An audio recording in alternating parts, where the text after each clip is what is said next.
নমস্কার, আমি রাজন্না টেলসে আপনাদের প্রত্যেককে স্বাগত জানাই। আজকের যে ব্লগটি এটি নতুন প্রচেষ্টা বলতে পারেন, কারণ এর আগে আমাদের চ্যানেলে কোনো ব্লগ আমরা ছাড়িনি।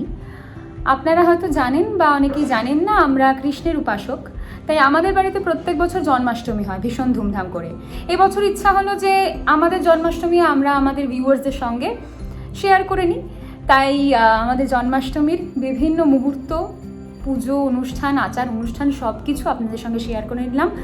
দেখতে ভুলবেন না, কেমন লাগলো জানাবেন। যদি ভালো লাগে তাহলে অবশ্যই রাধে কৃষ্ণ একটা কমেন্ট, লাইক, শেয়ার এবং যারা যারা নতুন দেখবেন তাদেরকে প্রত্যেককে সাবস্ক্রাইব করার জন্য অনুরোধ করলাম।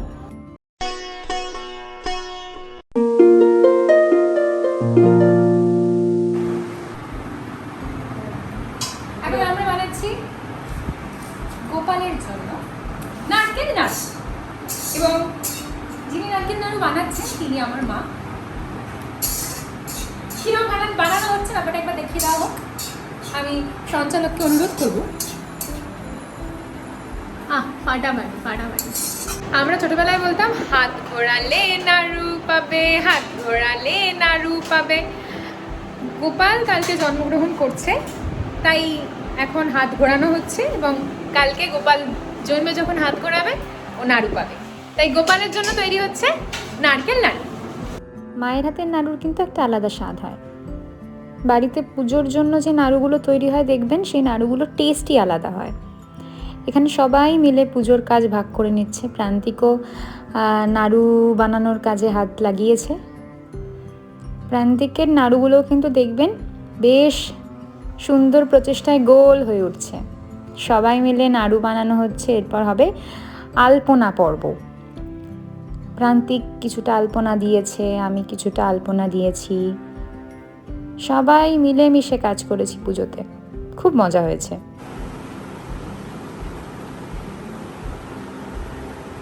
স্বস্তিক চিহ্ন আঁকার একটা প্রচেষ্টা চলছে।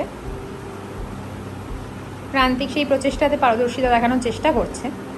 জানি না ব্যাপারটা কি দাঁড়াবে আলটিমেটলি। না, ভালোই দাঁড়াচ্ছে। প্রান্তিক, তুমি কিছু বলতে চাও?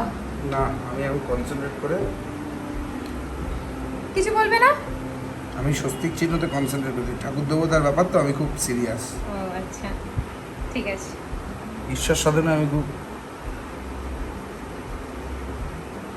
ব্রাহ্মণ সনাতনী পরিবারের সন্তান তো আমি।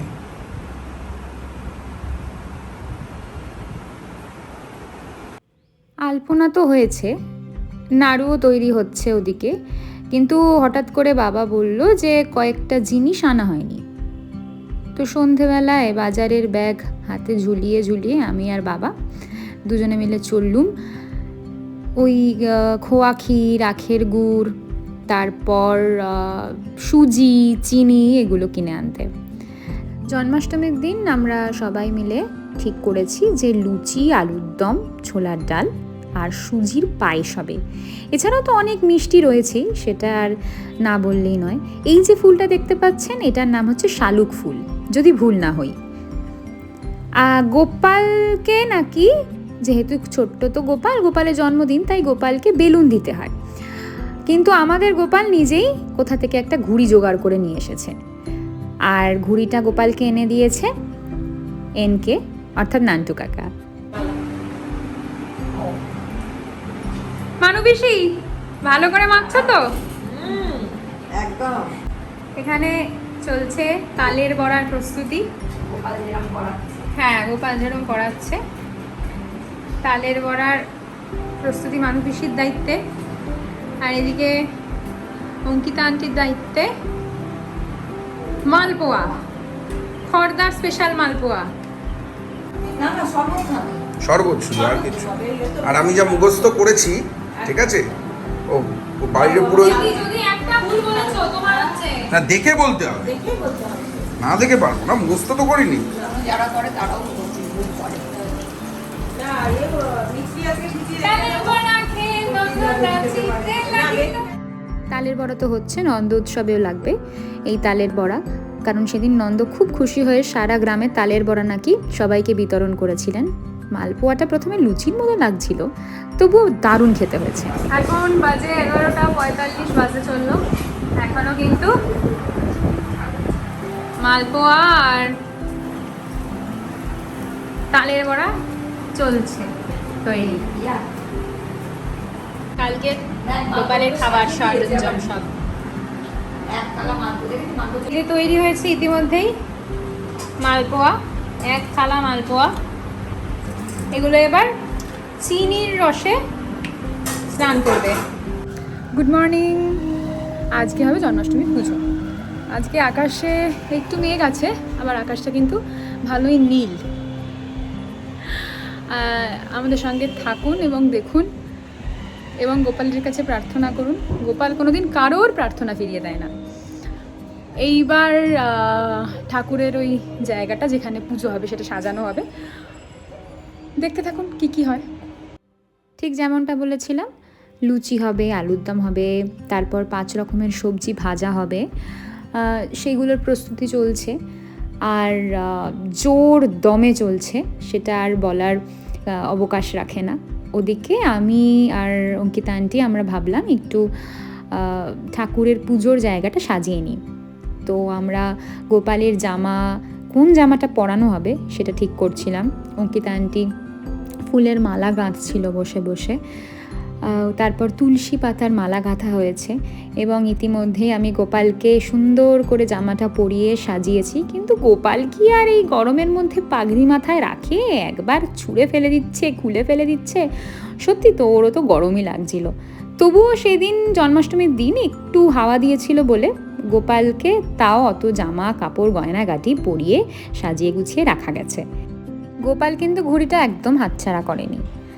আচ্ছা, গোপালের হাতে এই যে খেলনাটা রয়েছে, খেলনা তো ঠিক না, এটাকে পাখা বলা যেতে পারে। এটার নামটা আমি ভুলে গেছি। আমরা ছোটোবেলায় খুব মেলা থেকে কিনে আনতাম। আপনাদের নাম যদি মনে থাকে তাহলে কমেন্ট বক্সে লিখবেন। আমাদের পুজো প্রায় শুরুর পথে। মানে এটা সকালের আর কি গোপালের ভোগ প্রসাদ। গোপালের তো আমাদের বাড়ির গোপালের তো 3 বছর হতে চললো, তাই গোপালের ভোগ প্রসাদ দিয়ে আমরা সকালের পুজো শুরু করছি। এবং দেখতেই পাচ্ছেন আপনারা যে গোপালকে কত সুন্দর করে সাজানো হয়েছে। শুধু গোপালকে নয়, রাধা কৃষ্ণকে, জয় জগন্নাথ দেবকে, সবাইকে। আজকে লোকনাথ বাবারও পুজো, তাই আজকে লোকনাথ বাবাকেও এই আসনে বসানো হয়েছে। প্রান্তিককে ধুতি পরানোর চেষ্টা চলছে।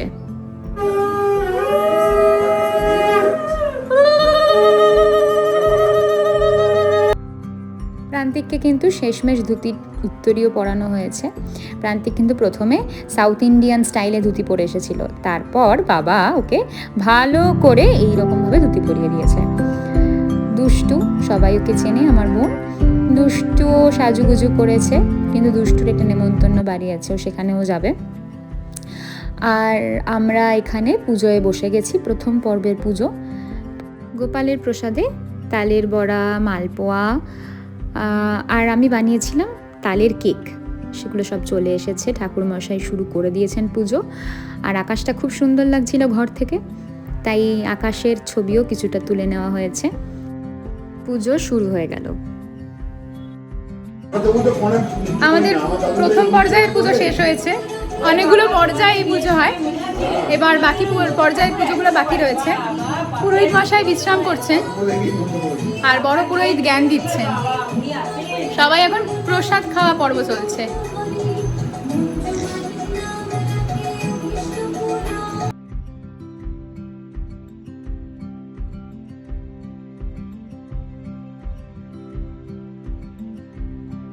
কোনটা সব থেকে বেশি ভালো হয়েছে? কোন প্রসাদটা? তালের কেক। কারণ তালের কেকটা আমি বানিয়েছি। এবার শুরু হবে দ্বিতীয় পর্যায়ের পুজো। প্রথম পর্যায়ের পুজো প্রায় কিছুক্ষণ আগে শেষ হয়েছে, কিছুক্ষণ না, অনেকক্ষণ আগে শেষ হয়েছে। পুরোহিত মশাই এখন প্রচণ্ড ক্লান্ত, অবিশ্রান্ত পরিশ্রম করেছেন তিনি। প্রথমবার তিনি মন্ত্রপাঠ করেছেন, প্রথমবার কৃষ্ণ পুজো করেছেন, তাই তিনি নিজেকে এখন এই মুহূর্তে দাঁড়িয়ে ভীষণ বিজ্ঞ মনে করছেন। না, এটা মজা ছিল। প্রান্তিককে পুজো করার ধরন থেকে সবাই খুব প্রশংসা করেছে এবং প্রান্তিককে বলা হয়েছে, আমিও বলছি আপনাদের কাছে যদি আপনাদের পুরোহিত মশাই দরকার হয়, আমাদের কাছে ভাড়া পাওয়া যাচ্ছে। প্রান্তিক চক্রবর্তী, পৈতে পড়া ব্রাহ্মণ, যিনি আপনাদের বাড়িতে গিয়ে খুবই অল্প মূল্যে যতটুকু দক্ষিণা দেওয়া যায় ততটুকুই দেবেন, আপনাদের বাড়িতে বিভিন্ন রকমের পুজো করে দেবে। এটা কিন্তু আমার বিকেলের সাজ। আমার বন্ধুরা সবাই এসেছে এবং আর কিছুক্ষণ পরেই শুরু হবে গোপালকে স্নান করানো। অনেক প্রসাদ যেগুলো বলছিলাম তৈরি করা হয়েছে, সেগুলো ইতিমধ্যেই গোপালের সামনে রাখা হয়েছে। এখন শুরু হচ্ছে গোপালের স্নান যাত্রা। আমরা সবাই এখন আমার ছোট্ট গোপালকে স্নান করাবো।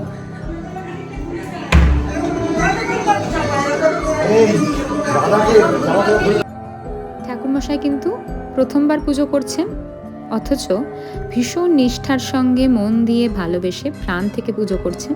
তাই দেখে বোঝা যাচ্ছে না যে তিনি প্রথমবার পুজো করছেন।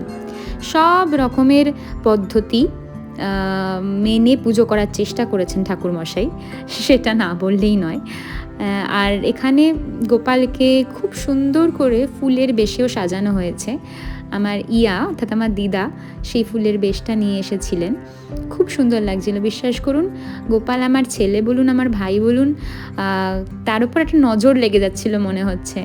এত মিষ্টি দেখতে লাগছিল আমার গোপালকে, সবাই বলছিল। গোপালকে সুন্দর সুন্দর জামাগুলো দিয়েছিলেন আমার শাশুড়ি মা। গোপালকে এই ফুলের বেশ পরিয়ে সাজিয়ে গুছিয়ে তারপর নিয়ে যাওয়া হয়েছিল চাঁদ দেখতে। কিন্তু আমরা যখন ছাদে যাই তখন চারিপাশে মেঘ, চাঁদের দেখা নাই, চাঁদের দেখা পাইনি। এখন গোপালকে ভোগ দেয়া হবে। এই ভোগটা আমি বাড়িতে বানিয়েছিলাম।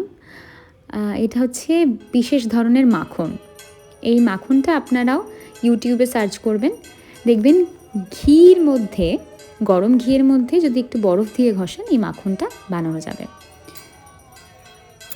জন্মাষ্টমীর পুজো এবার শেষ হলো।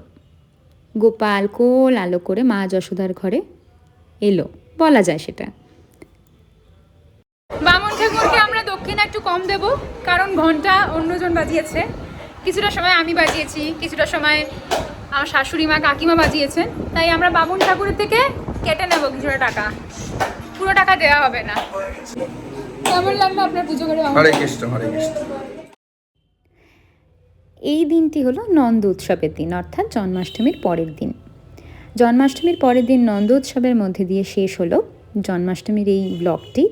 এবং আপনাদের প্রত্যেককে অসংখ্য অসংখ্য ধন্যবাদ আমাদের সঙ্গে থাকার জন্য। গোপাল এসে গেছে তো, এবার দেখুন সব ভালো হবে আমাদের প্রত্যেকের জীবনে।